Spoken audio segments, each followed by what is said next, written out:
မေဘယ်တယောက်ဘီဘာတကောင်ဖြစ်သွားပြီးနောက်အန်အောမင်တက်ပြီးကိုကြည့်နေမိတယ်။သူမရဲ့ဘီဘာရှာမဲ့အစီအစဉ်ကိုဆက်လုပ်ဖို့ကြိုးစားပါတော့တယ်။ Professor San ကတော့သဘောမတူတာကြောင့်တားဖို့လုပ်နေရင်းကနေသူမကြိုးစားပြီးအပြင်ကိုထွက်လာခဲ့တယ်။သူမလွတ်ပြီးအထင်နဲ့ပျော်နေတော့တိတ်မကြပါဘူး။ဇီးကွက်တကောင်ကသူမကိုချီသွားတယ်။ဇီးကွက်လက်ကလွတ်ဖို့ကြိုးစားတာကအရာထင်သွားတာကြောင့်ကောင်းကင်ကနေအောက်ကိုကျလာပါတော့တယ်။နောက်နေ့မနက်မှာတော့သူမတိရစ္ဆာန်တွေရဲ့အတန်ကိုနားလည်နေတာကြောင့်အန်အောဝမ်းသာဖြစ်နေပါတယ်။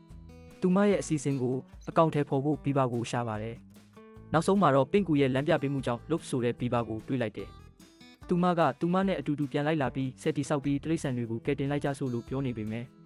လုတ်ကတော့စိတ်မဝင်စားပဲထွက်သွားဖို့ပြင်ပါတယ်။အဲ့အချိန်ခြုံပုတ်ထဲကနေဝက်ဝံကလုတ်ကိုစားဖို့ကြံတော့သူမလည်းအစီအစဉ်အတွက်လုတ်ကိုလိုက်ခဲ့ရပါပြီ။ဝက်ဝံကလက်ကနေလွတ်သွားပေမဲ့လုတ်ကဘာလုပ်ခဲ့တာလဲဆိုတော့သူမအံ့ဩရပြန်ပါပြီ။လုတ်တယောက်ရဲ့အေးဆေးပုံကတော့စီးမြုံတွေကိုဖောက်ဖျက်တာမှုဘယင်နဲ့တွေ့ဖို့လိုပြီးဆိုပြီးဘယင်စီ၃ယောက်သားထွက်လာခဲ့ကြတယ်။ဘယင်နာမည်ကတော့ကြောပါ။ကြောကလူစိမ်း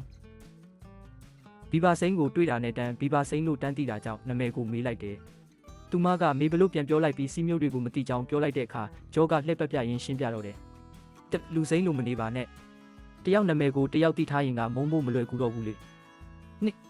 စားရမယ့်အချိန်မှာစားပါ။သုံးအားလုံးကတစ်ဖွဲ့တည်းပါအခက်ခဲရှိနေတဲ့သူကိုအားလုံးကဝိုင်းကူညီကြရမယ်လေဆိုပြီးရှင်းပြပါတော့တယ်။ဒီကောင်လေးကဆက်ရှင်းပြတဲ့အခက်ခဲကြုံတဲ့သူတွေကိုကြောကလက်ခံထားတာပါဆိုပြီးတော့ပေါ့။ကြောကစီးမြုံတွေကသူတော့အလုပ်လုပ်နေပါတယ်လူသားတွေပါအပါဝင်လို့ပြောတော့မေဘယ်ကလူသားတွေကကြောထင်တယ်လို့မဟုတ်ကြောင်းပြောပါတယ်။နှစ်ယောက်တည်းပြောချင်တယ်လို့မေဘယ်ကပြောတော့ကြောကလာကြောင်းနဲ့ထင်နေပါတယ်။မေဘယ်ကတော့သူတို့အရင်ကနေထိုင်ခဲ့နေရကိုပြန်ပြောင်းရွေ့နေဖို့ပြောချင်တာပါ။အဲ့နေရာကစူညံ့တန်တွေကြောင့်နေထိုင်လို့မကောင်းလို့ပြန်ပြောပါတယ်။